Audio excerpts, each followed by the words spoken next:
자,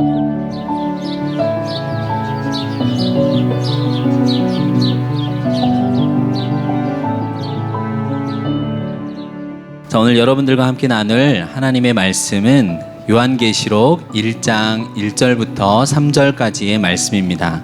제목은 예수 그리스도의 계시라는 제목인데요. 짧으니까 저와 성도님들이 함께 한 목소리로 읽겠습니다. 예수 그리스도의 계시라. 이는 하나님이 그에게 주사 반드시 속히 일어날 일들을 그 종들에게 보이시려고 그의 천사를 그 종 요한에게 보내어 알게 하신 것이라. 요한은 하나님의 말씀과 예수 그리스도의 증거, 곧 자기가 본 것을 다 증언하였느니라.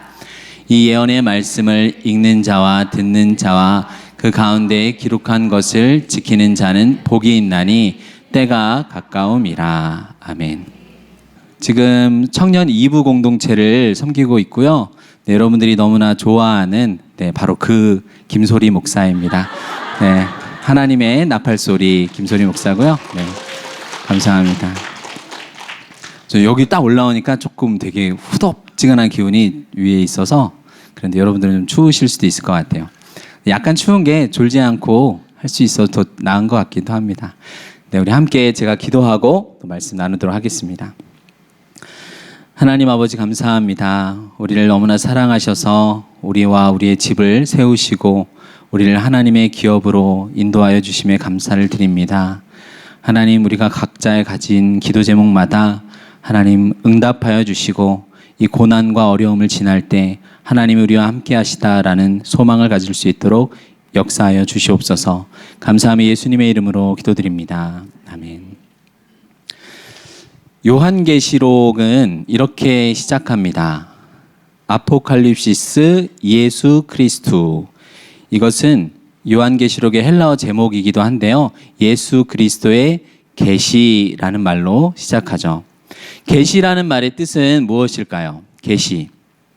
무엇인가를 보여준다라는 뜻입니다. 감추어지는 게 아니라 충분히 보여준다라는 것이죠. 요한계시록에서 여러 번 반복하는 말은 내가 보았다, 내가 본 것, 이런 말들입니다. 그래서 요한계시록은 우리가 읽지 말거나 감추어두기 위해서 주신 책이 아닙니다. 대부분 우리가 성경 중에서 특별히 요한계시록을 대하는 태도가 두 가지 중에 하나입니다. 첫 번째는 요한계시록에는 머리 7 달린 짐승도 나오고 무저갱이 열리고 그다음에 쇠사슬도 나오고 이러한 수많은 환상과 상징이 있으니까 읽지 않고 전적으로 이건 너무 어려워 하고 제쳐두는 입장이 있죠. 그러나 우리가 계시록의 표현에 친숙하지 못한 것이지 내용이 어려운 것은 사실 아닙니다.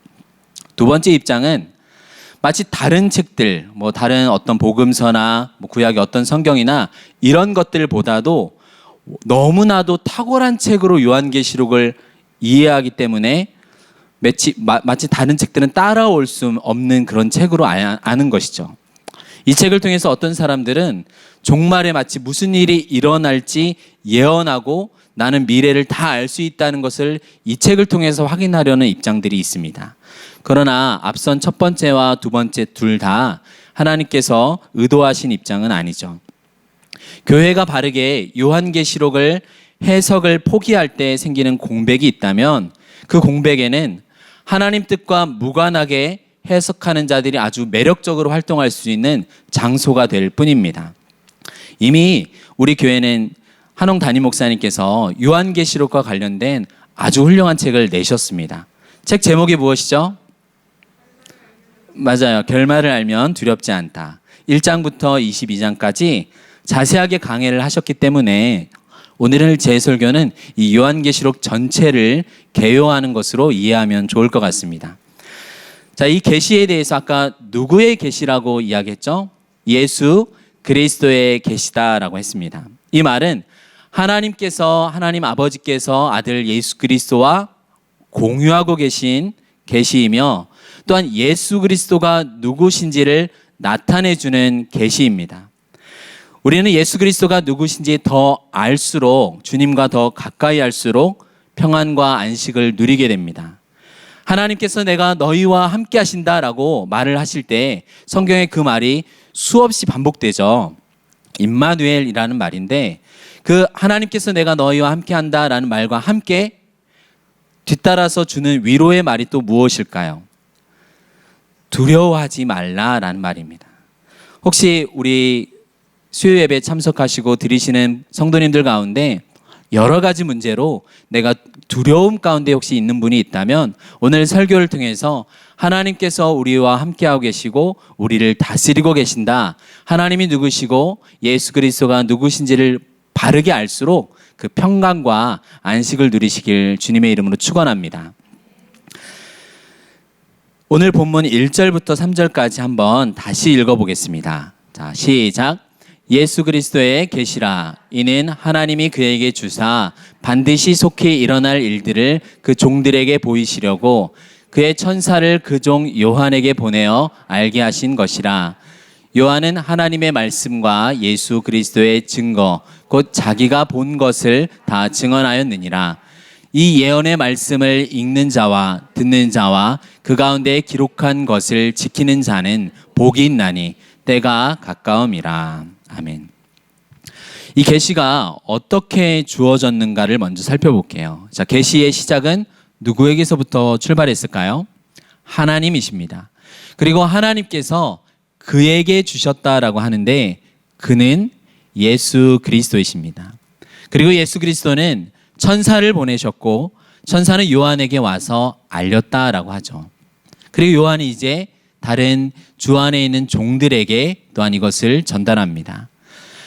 요한계시록 1장의 이 앞부분과 요한계시록 마지막 장의 내용이 서로 이렇게 평행을 이루고 있어요. 22장 6절을 한번 같이 읽어보겠습니다.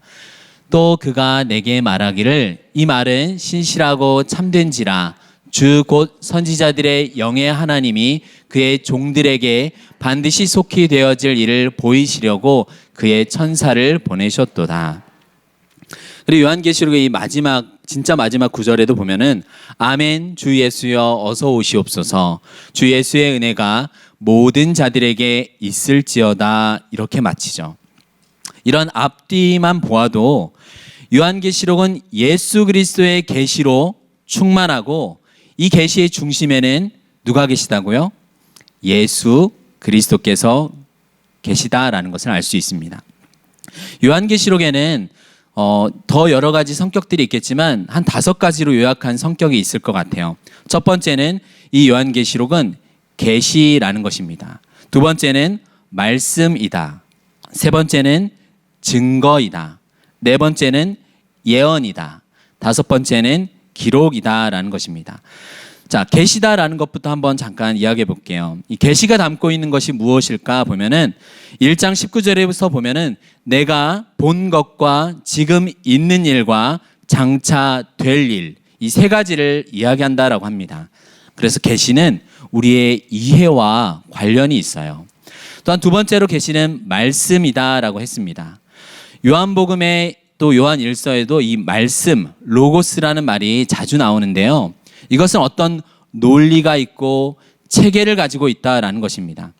우리가 요한계시록 전체를 읽다 보면은 어떠한 상징이 있고 어떤 구조를 갖고 있어요. 또 구약 인물들을 가져와서 설명하는 경우들도 많고 역사적 배경도 함께 이해를 해야 됩니다. 이런 것들을 따져볼 수 있는 논리와 합리성을 요구한다라는 거죠. 말씀은 뭐 누가 들었을 때 이게 무슨 말이야 이런 게 아니라 논리가 있다라는 것입니다. 세 번째로는 증거다라고 말씀드렸죠. 이 증거라는 것은 결국은 반드시 사람들에게 전달되어야 할 것이라는 겁니다. 나만 가지고 있으면 안 된다는 거예요. 이거 너무 좋은데 이거 다른 사람들 알게 하면 안 되겠다. 그런 게 아니라 너무 좋으니까 이것은 다른 사람들에게 알려주고 함께 누리길 원한다라는 것이죠. 내 마음속에만 간직할 게 요한계시록은 아니라는 것입니다. 네 번째로는 예언이다라는 것입니다. 이것은 말씀을 풀어주는 예언도 있고 미래를 알려주는 기능도 있습니다. 단지 현실에만 내가 안주해서 살아가는 게 아니라 장차 어떤 일이 벌어질 것인지에 대해서도 담고 있어요. 그래서 계시록을 이해하고 나면 내가 세상에서 돈을 벌고 건강해지는 것만을 성경이 말하는 게 절대 아니고 내가 이 교회가 이 세상이 어떻게 완성될 것인가 그 완성을 향해서 어떻게 나아가고 있는가를 알 수 있다라는 거죠. 마지막 다섯 번째는 기록이다라고 했습니다. 이 책이라는 것은 결국은 연구해야 될 대상입니다. 서론이 있고 우리가 아까 살펴본 결론이 있었죠. 그리고 어떻게 구분되는지 또 요한이 이 책을 쓸 때 상황이 어땠고 감정은 어땠는지를 우리가 책을 통해서 공부하면 더 알 수 있는 거죠. 여러분도 나중에 요한계시록을 읽거나 공부할 때 읽는 데만 그치지 말고 한번 써보는 것도 좋을 것 같습니다. 내가 한번 써보면 아 이게 책으로 기록된 내용이 이렇구나라는 것도 알 수 있을 것 같아요. 읽는 자는 한 사람이지만 듣는 자는 여러 명입니다. 그래서 이 초대교회가 어떻게 예배를 드렸는지를 또한 우리에게 보여줍니다. 낭독자 한 사람이 성경을 읽으면 청중이 듣게 되는 거죠. 그런데 듣고 끝나는 것일까요? 그게 아니라 지켜야 됩니다. 이 지키는 사람이 복이 있다라고 이야기합니다. 마치 산상수훈에서 너희는 심령이 가난한 자는 복이 있다. 이 말씀을 듣고 지키는 자가 복이 있다라는 것이 마치 요한계시록에도 동일하게 표현되는 것이죠. 그런데 왜 읽고 듣고 지켜야 할까요? 3절에서 무엇이라고 답변하냐면 때가 가까이 왔기 때문이다라고 이야기합니다. 이 시대의 질서와 논리를 따라서는 전혀 보이지도 않고 알 수 없지만 우리가 영적인 눈을 열어지고 마음이 열려진 상태에서 하나님을 보게 되면 이 종말의 때가 어떠한 것인지를 알 수 있다라는 것이죠. 그것이 무엇일까요? 바로 예수 그리스도께서 죽음에서 부활하신 그 사건부터 엄청난 일이 시작되었다라는 것입니다. 우리가 잘 알고 있듯이 요한복음 11장 24절에 보면은 마리아와 마르다 이야기가 나옵니다. 그때 마르다가 예수님과 대화하다가 이런 말을 해요. 마르다가 가로되 마지막 날 부활에는 다시 살 줄을 내가 아나이다. 마지막 때에 내가 죽고 그때 부활할 것은 모든 유대인들이 알고 있었어요. 그러나 성령이 오심으로 예수님께서 죽음에서 부활하시고 승천하신 주님께서 성령을 부어주심으로 종말의 시대가 이미 시작되었다라는 것을 알려주고 있습니다. 예수님은 부활의 첫 열매가 되셨다라고 하는데 이는 유대인들 모두에게 초실절을 떠올리게 합니다. 본 추수가 있기 전에 첫 추수가 있다라는 거예요. 반대로 첫 추수가 왔다라고 하는 것은 어떤 것을 우리한테 기대하게 되죠? 본 추수가 이제 얼마 후면 오게 될 것이다 라는 것이죠. 그래서 구약의 개념으로 보면은 예수님의 부활 사건이 어떤 의미냐면 첫 추수를 이야기하고 있다라는 거예요. 본 추수가 곧 올 것이다 라는 것이 예수 그리스도의 부활로 우리한테 알려졌다라는 것입니다. 제자들이 그렇게 복음을 전했기 때문에 사람들이 그리스도의 부활을 우리가 세상 끝에 심판이 이루어질 날 당연히 이루어질 부활만 생각하다가 역사 속에서 실제 예수 그리스도가 부활의 첫 열매가 왔다는 것을 보고 본 추수가 얼마 남지 않았다는 생각을 갖게 된다라는 거죠. 그렇기 때문에 제자들이 복음을 전할 때 3,000명이 회개하고 5,000명이 회개하는 놀라운 역사가 일어났던 것입니다. 이러한 긴급성은 시간이 더 많이 흐른 오늘을 사는 우리에게는 더욱 위급함으로 다가와야 된다는 것이죠. 부활하신 주님께서 지금도 보이는 세상과 보이지 않는 세상을 모두 통치하고 계시며 이 첫 추수와 본 추수가 이루어질 이 긴장 안에서 우리는 오늘을 살아가고 있는 것입니다. 그러니 비록 이 땅에서는 내가 나그네로 살지만 이 오는 세상의 새 시대의 시민으로 사는 우리에겐 소망이 있다라는 것을 보여줍니다. 오늘 본문 4절과 5절을 함께 읽어보겠습니다.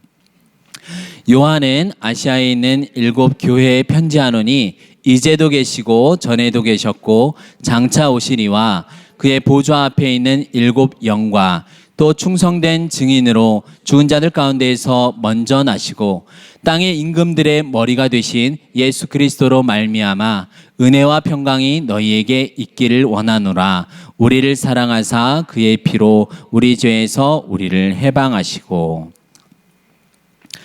4절 내용을 보면은 하나님 아버지가 어떤 분인지를 소개하고 있습니다. 영원하신 하나님이다라는 거예요.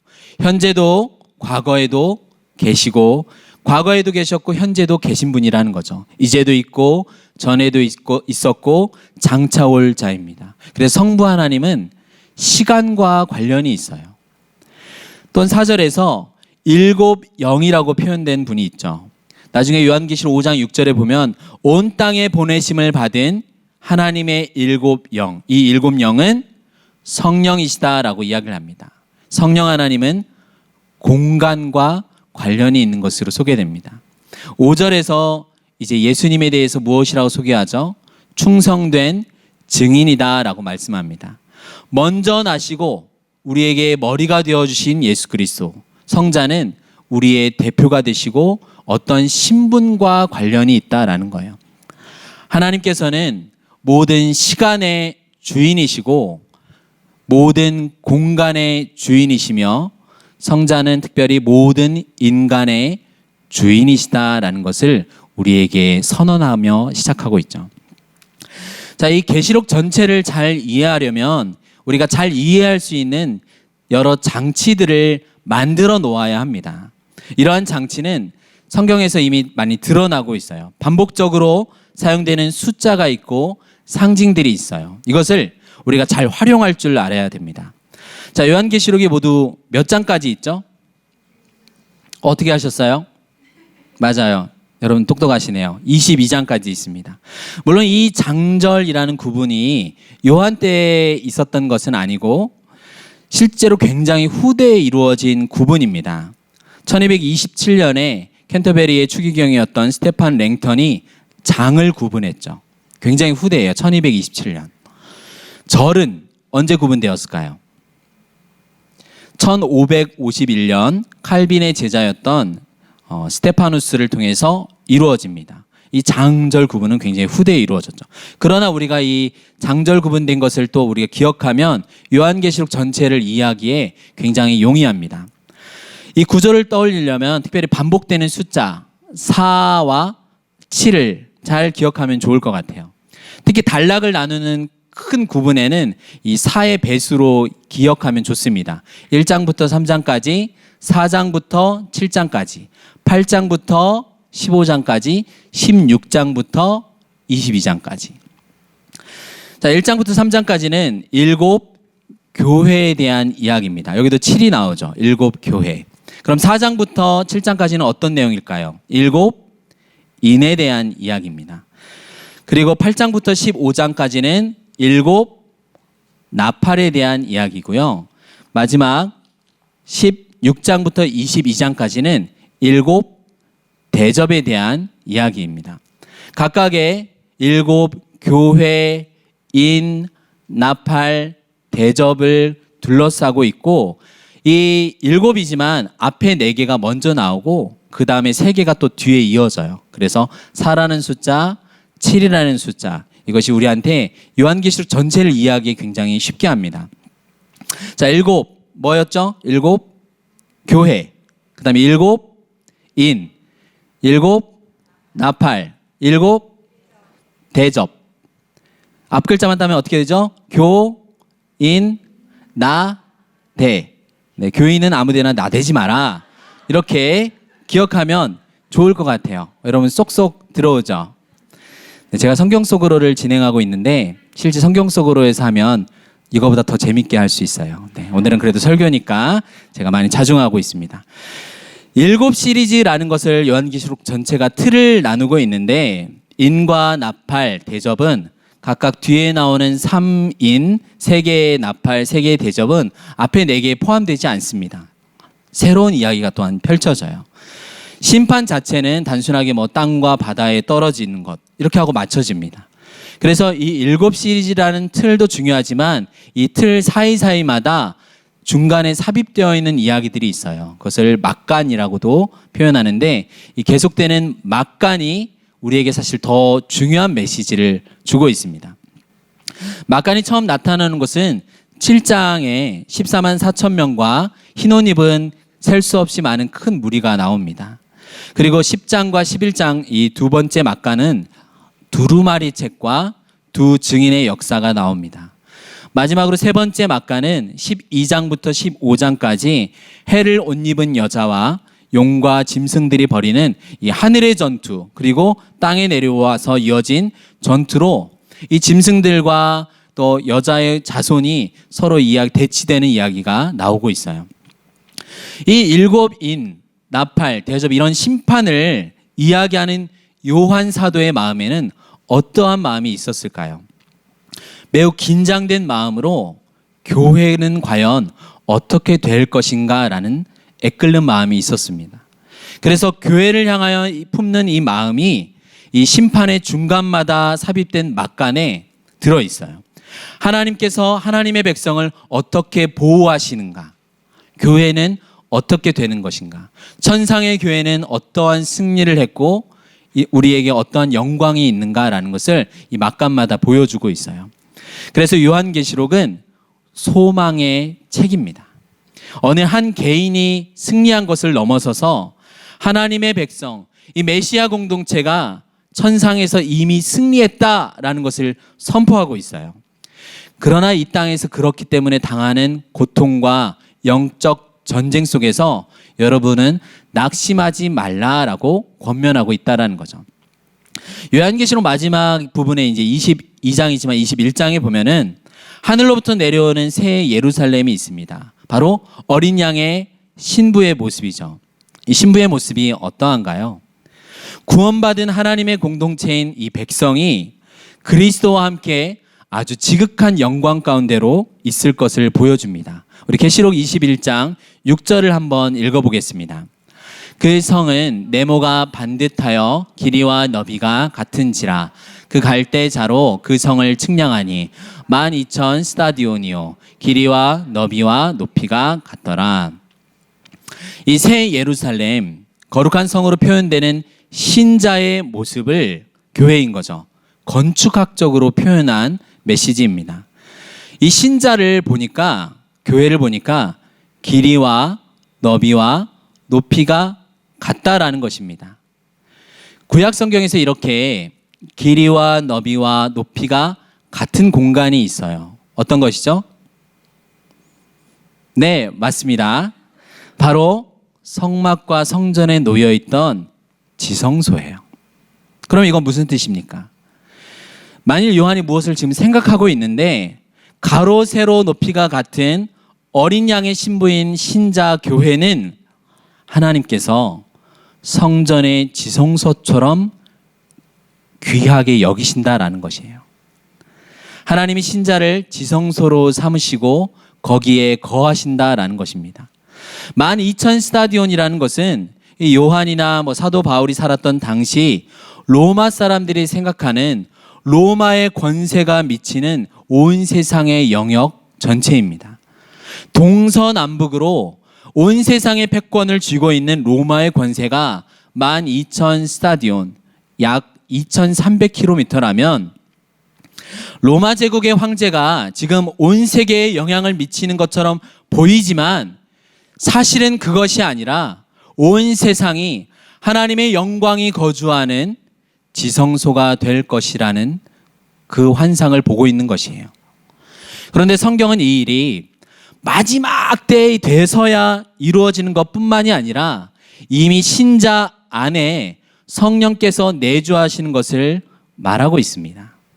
생명의 근원이신 성령님께서 우리 몸에 거하시면 우리 안에 거하시는 성령으로 말미암아 우리 죽을 몸도 살리실 것을 로마서에서도 말하고 있죠. 역사의 한 복판에서 성령께서는 예수 그리스도를 죽음 가운데서 살리셨습니다. 그때 이 무에서 유로 세상을 창조하신 그 능력이 전 우주 만물이 아니라 특정한 한 인물 예수님께 집중되었어요. 왜냐하면 죽은 자 가운데서 다시 살리는 이 일은 단순하게 한 개인에게만 적용한 것이 아니라 예수님을 머리로 삼고 이 부활에 참여할 이후에 태어날 모든 새 인류를 이 새 머리로서 그리스도를 살리시는 일이기 때문입니다. 창조 때 첫사람 아담을 창조하시고 세상을 시작하셨듯이 둘째 아담인 예수 그리스도를 일으키심으로 그에게 속한 사람들이 살아갈 새 세상을 출범시킨 역사적인 날인 거죠. 유대 사회에서 이러한 일은 아까 이야기했듯이 세상의 끝, 종말에나 이루어질 일입니다. 그런데 종말에 일어날 일이 역사 속으로 들어왔고 이 우리의 머리 대신 예수 그리스도를 살리신 이 일에 동참하는 사람들인 우리 교회에게 이 일을 적용시키셨다라는 것이죠. 그래서 성령께서 신자들 안에 계속 내주하심으로 우리는 주님 오실 때까지 이 매일 마주하는 죄와 사망조차 이 현실이지만 이것을 우리는 이길 수 있다라고 성경이 말하는 겁니다. 오늘을 살아가는 우리 신자의 힘은 어디에서 옵니까? 미래에서 온다는 거예요. 성령께서 이 세상이 아닌 세계에서 궁극적으로 누리게 될, 오는 세대에서 누리게 될 의와 부활 생명, 이것을 역사 속으로 끌고 오셔서 오늘을 살아가는 우리 안에서 성령께서 활동하시고 이것을 우리에게 실현해 가시는 것입니다. 우리는 그래서 이 땅을 살아가면서도 오는 세대를 살아가는 것이죠. 우리 몸은 죄로 인해서 죽습니다. 이것은 하나님의 판단이며 심판입니다. 그래서 하나님께서 사랑하시는 자가 병들고 죽을 수도 있어요. 사기도 당할 수 있고 관계에 힘이 들고 여러 갈등들을 겪을 수 있습니다. 그러나 우리 영은, 속사람은 성령께서 재창조를 시작하시고 마침내 우리 영혼뿐만이 아니라 성령께서 우리 죽을 몸에 거주하시면서 우리 몸 안에 있다는 건 하나님께서 얼마나 힘드시겠어요? 우리의 날마다 우리가 우리를 잘 알잖아요. 우리 안에서 정욕이 얼마나 심하고 미움이 얼마나 심하고 남들을 향해서 아픔과 그런 여러 가지 감정이 있지만 이 속에서 성령께서 함께 하시면서 이것을 견디시고 마침내 우리를 죽을 몸조차 살리실 것을 우리한테 이야기하신다라는 거죠. 이 부활의 능력과 소망을 가지고 살아가는 이 내용은 이 요한계시록을 통해서 하나님께서 이루어 가시는 재창조 사역이 무엇인지를 우리에게 보여주고 있습니다. 이제 모든 성경을 이해하는 것과 마찬가지지만 그럼 요한계시록은 우리가 무엇으로 해석해야 되는가? 이 해석의 열쇠는 과연 무엇일까요? 바로 예수 그리스도이십니다. 예수 그리스도께서 누구신지를 바르게 아는 것이 성경을 해석하는 유일한 키가 됩니다. 그래야 예수님의 죽음이 무슨 의미인지, 부활이 무슨 의미인지를 제대로 알아야 우리가 죽음을 두려워하지 않는 소망을 가질 수 있다라는 것이죠. 자, 앞선 7 시리즈의 내용들을 통해서 구조를 살펴보았지만 이 요한계시록에는 이 장절 구분을 넘어서서 영적 세계의 구조도 보여주고 있습니다. 나중에 여러분들이 성경을 찾아보면은 4장 2절을 보면 하늘에 보좌가 베풀어져 있습니다. 바로 하나님의 보좌, 성부의 보좌입니다. 그리고 7장 9절에 보면 이 보좌 앞에 누군가 계세요. 어린 양이 계십니다. 바로 성자이십니다. 그리고 보좌 앞과 어린 양 앞에는 또 무엇이 놓여져 있어요? 무엇이 놓여져 있죠? 7 등불이 놓여져 있어요. 바로 4장 5절에서 아까 하나님의 영이시다라고 말씀드렸죠. 바로 성령이십니다. 하나님의 보좌 성부, 하나님의 어린 양 성자, 하나님의 7 등불 성령, 이렇게 삼위일체 하나님이 영적 세계의 중심으로 계신 것이에요. 그리고 이걸 나중에 요한계시록 전체를 살펴보면 또 재밌습니다. 이 보좌 주위에 뭐가 이렇게 둘러져 있어요. 뭐죠? 노아 홍수 때 보여줬던 것. 맞아요. 무지개가 이렇게 둘러져 있습니다. 그리고 계시록 22장 1절을 보면은 이 하나님과 및 어린 양의 보좌로부터 수정같이 맑은 생명수의 강이 흐르고 있습니다. 여러분 좀 그려지세요? 네, 제가 설명을 굉장히 잘하고 있죠. 보좌, 어린 양, 7등불, 생명수강이 이렇게 흐르고 있습니다. 흐르는 거 보이세요? 네. 강 좌우에는 생명나무가 이렇게 놓여져 있습니다. 그리고 그 길이 끝날 때 또 수정 바다가 놓여 있어요. 크리스탈, 이 수정 바다라는 것은 바람이 없기 때문에 아주 잔잔하고 고요한 것이죠.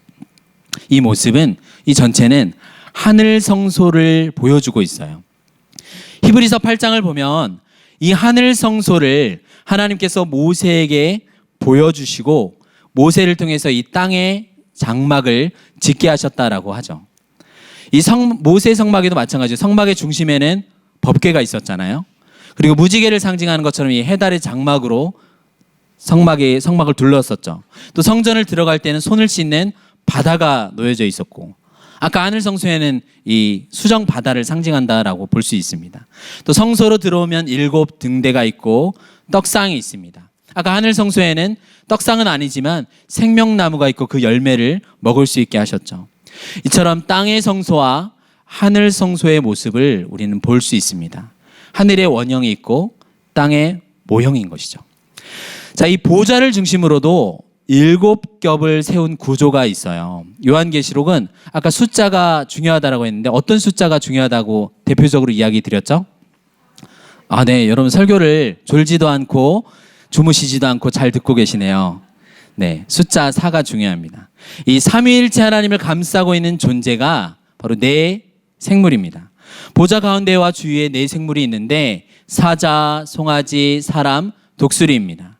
이는 용맹과 힘, 지혜와 날쌘을 상징하죠. 근데 이들 앞뒤로 눈이 가득하다라고 표현돼요. 우리가 어두운 하늘에 이제 비행기가 날아가는 걸 좀 보면 비행기가 지나갈 때 비행기 몸통은 잘 안 보여도 그 날개 끝에 불빛이 반짝반짝 거리는 거 보면서 비행기가 지나가는구나라고 우리는 알 수 있잖아요.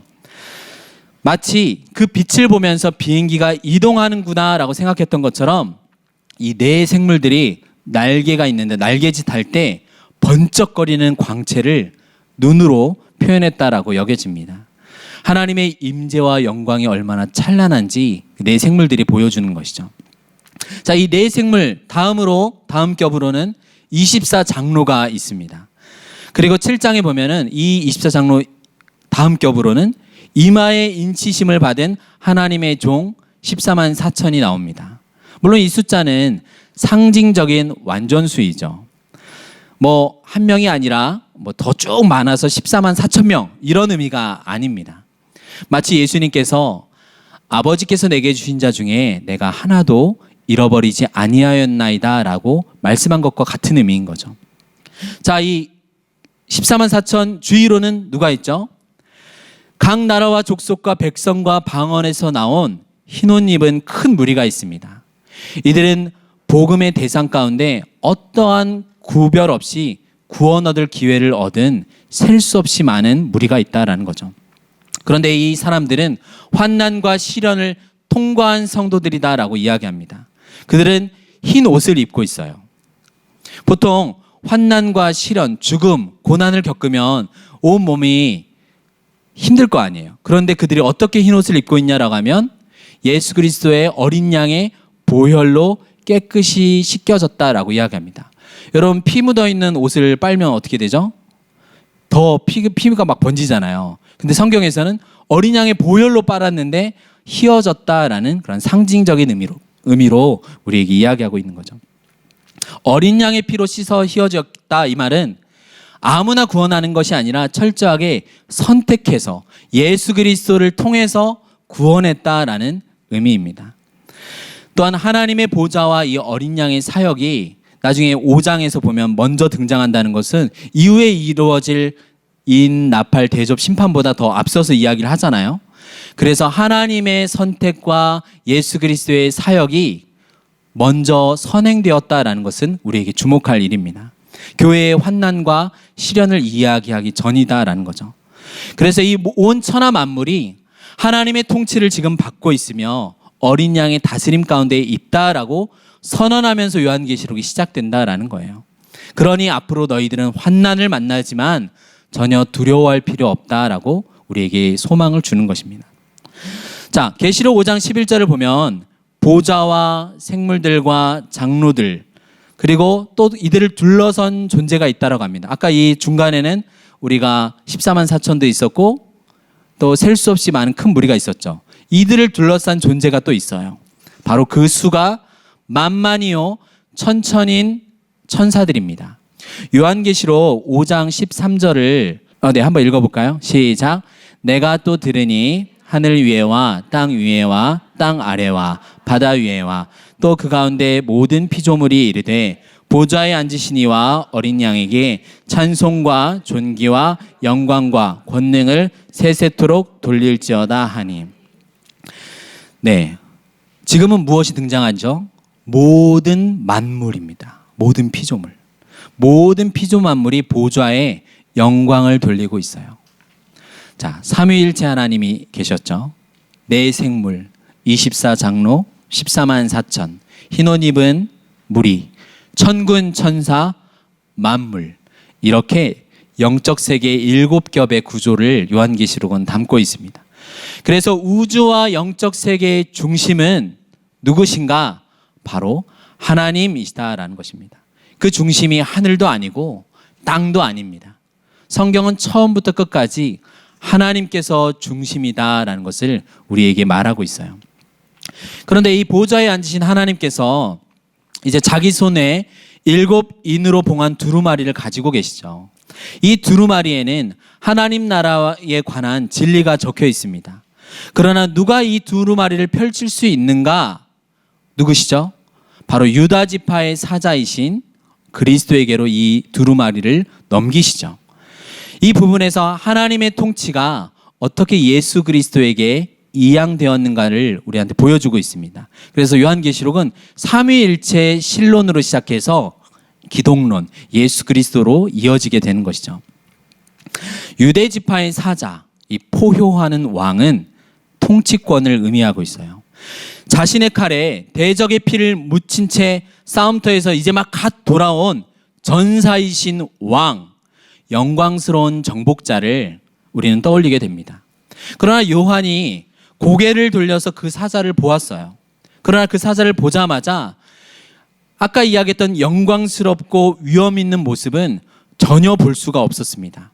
그가 본 것은 오히려 마치 죽임을 당한 것 같이 서 있는 어린 양이었습니다. 죽임을 당한 어린 양. 이 복음의 핵심에는 역설이 담겨 있어요. 즉 하나님의 승리는 어떻게 이루어지는가? 그분의 아들의 낮아지심과 죽으심을 통해서 이루셨습니다. 그러니까 승리하기 위하여 사자는 어린 양의 온유함을 취하시고 죽으신 것이에요. 이 어린 양은 자신의 고난과 죽음으로 인하여 이제 하나님의 모든 계시를 품은 계시자가 된 것이죠. 그래서 요한계시록의 제목이 예수 그리스도의 계시다라고 적은 것은 아주 올바르게 보입니다. 하나님 나라에 관한 모든 진리의 열쇠가 무엇인가? 곧 이 땅에서 사시고 죽으시고 부활하신 예수 그리스도이시다라는 것이죠. 그래서 우리가 요한계시록의 의미를 풀어내려면 오직 이 땅에서 구원 사역을 담당하신 예수 그리스도께서 참된 말씀이시고 계시된 하나님의 말씀이다라는 그 사실을 통해서만 가능합니다. 그래서 복음이 무엇이죠? 바로 예수 그리스도에 관한 메시지입니다. 우리와 우리의 구원을 위한 예수 그리스도의 삶과 죽음과 부활에 관한 메시지입니다. 이 효과는 과거와 현재와 미래까지 다 미칩니다. 그러나 이 효과 자체가 우리가 구원을 위해서 믿고 있는 복음은 아니에요. 우리가 거듭나고 믿고 거룩해져 가는 것은 이 복음의 열매들입니다. 그러나 이것으로서 우리가 구원을 얻는 것은 또한 아닌 것이죠. 오직 나의 구원자로서 대속자로서 사시고 죽으신 예수 그리스도를 믿음으로써만 우리는 구원을 선물로 받는 것이죠. 이처럼 복음은 예수 그리스도의 사역입니다. 복음은 나사렛 예수 안에서 일어난 완전하고 완성된 사역입니다. 그래서 복음은 마치 우리 안에서 어떤 일어난 사역으로 이해하면 안 돼요. 예수님 안에서 일어난 사역을 성령께서 우리에게 적용시켜 주신 것이죠. 여기에 우리의 참 소망이 있습니다. 그래서 성경 전체 해석의 열쇠는 반복되지만 바로 우리가 읽었던 계시록 1장 1절처럼 예수 그리스도의 계시다라는 것입니다. 자, 예수님은 이 요한계시록 전체에서 세 가지 주님으로 등장합니다. 교회의 주님이시다. 두 번째는 하늘 세계, 우주의 주님이시다. 세 번째로는 보이지 않는 영적 세계의 주님이시다라고 선언됩니다. 예수님께서 교회와 우주와 영적 세계의 모든 것을 다스리시는 승리자이시다라는 것을 선언합니다. 그래서 이 삼위일체 시작돼서 기독론으로 이어지는 이 요한계시록을 볼 때 우리는 이 주님이 어서 다시 오시옵소서라고 소망하는 것이 바로 요한계시록입니다. 여러분에게는 인생 가운데 많이 당하는 수많은 고난들이 있을 겁니다. 여러 갈등도 있을 거고, 내가 오늘 두려움에 떨고 내일이 오면 어떡하나, 오늘 나는 어떻게 무엇을 해야 되는가 고민할 수 있지만 이 성경의 큰 세계를 한번 여러분들이 가슴에 품으시면 좋을 것 같아요. 우리 주님은 모든 것의 주인이신다. 보이는 세상과 보이지 않는 세상. 성도는 이 세상의 힘으로 살아가는 자가 아니라 오는 세상의 부활과 능력과 의로 성령께서 여러분 안에 끌고 오셔서 여러분 안에 내주하심으로 나의 죽을 몸도 살리실 것이고 내 영을 새롭게 하시고 모든 관계마다 나와 내 가정을 세우실 능력의 하나님이시다라는 것을 요한계시록을 통해서 바라보시길 주님의 이름으로 축원합니다. 기도하겠습니다. 하나님 아버지, 우리가 삶 가운데 당하는 많은 고난과 위기 순간마다 우리의 편이 대적보다 더 크고 강하다라는 것을 보게 하여 주시옵소서. 우리 믿음의 기준은 내가 아니라 주님이십니다. 하나님 앞에서 온전히 이것을 바라볼 수 있도록 주님 인도하여 주시옵소서.